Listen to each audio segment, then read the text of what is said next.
Salut tout le monde. Aujourd'hui, on va parler d'un sujet aussi passionnant que complexe, la relation entre l'intelligence artificielle et l'intelligence émotionnelle. Restez bien branchés, ça va devenir intéressant. D'abord, on va expliquer c'est quoi l'intelligence émotionnelle. C'est notre capacité à reconnaître, comprendre et gérer nos propres émotions, et aussi à reconnaître, comprendre et influencer les émotions des autres. Maintenant, imaginez une machine qui essaie de faire ça. Un peu fou, non? L'intelligence artificielle a fait des progrès énormes ces dernières années. Mais est-ce qu'elle peut vraiment comprendre les subtilités des émotions humaines? Eh bien, c'est ce que les chercheurs sont en train d'explorer.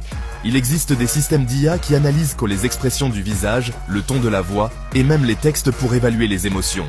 C'est comme si on donnait un sixième sens aux machines. Mais attention, il y a un hic. Même si l'IA peut traiter des quantités énormes de données beaucoup plus vite que nous, il lui manque encore l'empathie et l'intuition que nous avons naturellement.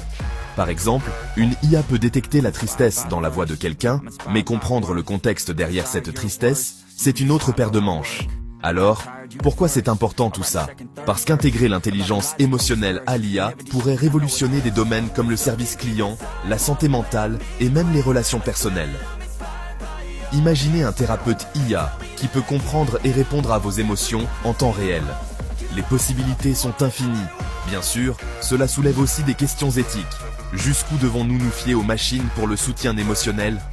L'IA peut-elle vraiment remplacer l'interaction humaine? Ce sont des questions auxquelles il faudra répondre à mesure que la technologie évolue.